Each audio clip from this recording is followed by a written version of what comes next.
This day and age, we have so many distractions that we must learn to navigate to get success in this life. And as a man, it's a little harder.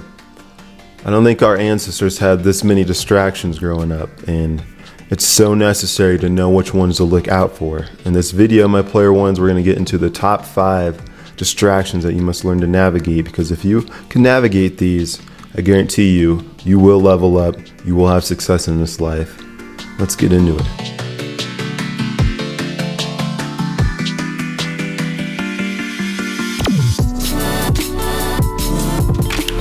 What's up? Another day leveled up. It's your boy Salem, back with another one for you.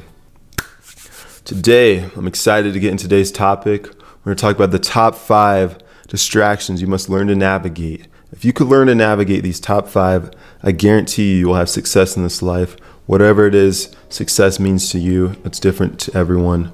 But I wish someone would have shown me, at least gave me a heads up on these top 5 distractions to avoid. It would have saved me a lot of time. So I don't want to waste too much time. Let's get into it. So the first one you need to learn to navigate is anxiety. Anxiety in social situations. Most of us come into this life and we're not born with social skills. Not all of us are social beings. Some of us are extroverts, some of us are introverts. I myself am an introvert.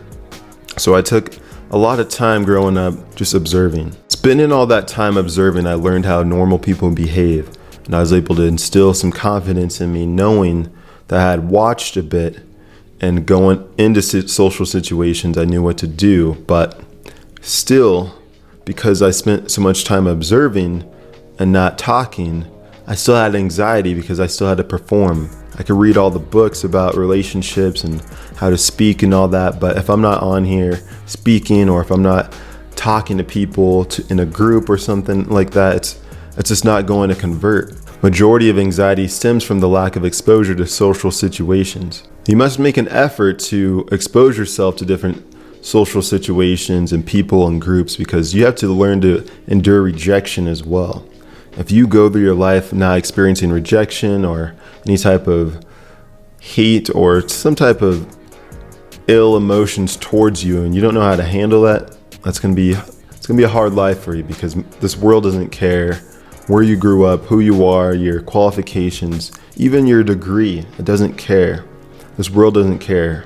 I also know that a lot of anxiety comes from masturbation. Us men growing up, we're given all this access to the internet, and I'm sure you're going to find some type of explicit content online or magazines. Back in my time when I first started seeing women, I had to get a magazine. There was a lot of steps it took. So you guys got it easy, but it's actually too easy. That's the problem. But a lot of that anxiety stems from the shame you feel from being home alone, watching whatever it is that you are watching or whatever you're doing. Then you go back to school. That's still in your subconscious mind that you did this stuff, and you just hope that girl you liked doesn't know or pick up on that you are a creep at home, fantasizing about her maybe. A quick way to seal this up is the habit of semen retention.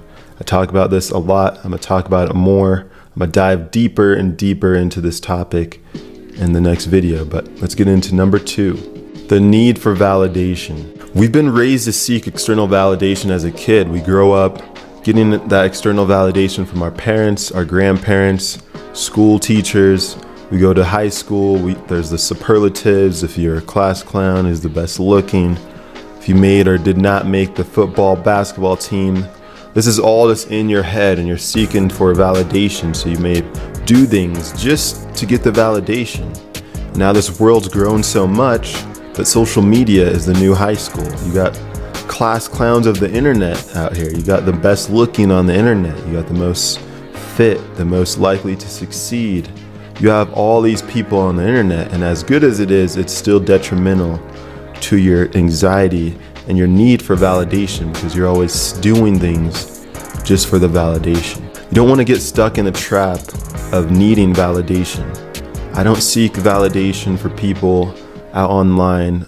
My validation is if I'm doing something continuously and I keep up the repetition and I get at least 80% of good feedback, that is my validation that I'm doing something right. But I don't look every time I post something, every time I post a video. I'm not looking for something immediate. I don't really look for any type of feedback until an X amount of time. Only one man could judge me, and that is the Most High. No one else has more control over my life than He, so I don't try to seek validation from people that have no control over my life or bring me much success back. So keep it moving. And the third thing on the way to your success is knowledge. Can't stress this enough. You must read anything that I talk about. I wouldn't be here talking, feel confident enough to even be talking if I didn't read. There's literally a book on every single thing that you feel insufficient in. Relationships, money, fitness, health, whatever it is, psychology, spirituality, metaphysical. It's all in a book somewhere that someone took the time out to live their life experience, account it, put it down on paper so you didn't have to go through the trials and tribulations that they did as well. Number 4, the fourth thing in the way of your success is women. This is number 1 for a lot of men out there. The material beauty of a woman is an illusion. We talk about this in the book, The Way of the Superior Man. He talks about how every man at one point of his life lives a life of mirage, seeking the next beauty here and there, another one here, another one here. It's a never-ending appetite you have for this new beauty. What you have to realize is that a woman's beauty is spiritual, it's innate. The only thing that she has in her older age is her spirit. So if you get lost in the sauce of the illusion of beauty at a younger age, you're going to always be seeking that younger type woman, right? You're going to be wanting a woman who always looks super young or has plastic surgery to look this way or that way. So once you get past the idea that you have to have this certain type of woman or that there's a finite amount of women, you won't be stuck. And this will be a huge roadblock on your way to success. And number 5 is self-discipline. Self-discipline is the key to mastering all the previous 4 of anxiety. It'll help you make sure that you're putting yourself into social situations, making sure you're getting the exposure you need to not be awkward, to know how to speak, to gain friends and gain influence. It'll help you not seek validation, having the discipline to know that anything that you're doing is not for validation. You know where to seek it from, and that is the Most High. Self-discipline and knowledge and reading, making sure that you're reading the books that you need so you're leveling up each day. And for the discipline in women, I don't need to really say too much more on that. That is the major discipline. Mastering your sexual energy is key. If you don't have any restraint, you're pretty much an animal out here running rapid. But we're gonna dive more into that in the next video. I'm gonna wrap this up. If you guys feel that you've resonated with anything I spoke of today, feel free to like, comment, subscribe, hit the notification bell to be notified when I drop more content. And just know that a belief may be comforting, but only through true experiences it become liberating. Grant yourself permission to level up. Until next time, it's your boy Salem. I'm out.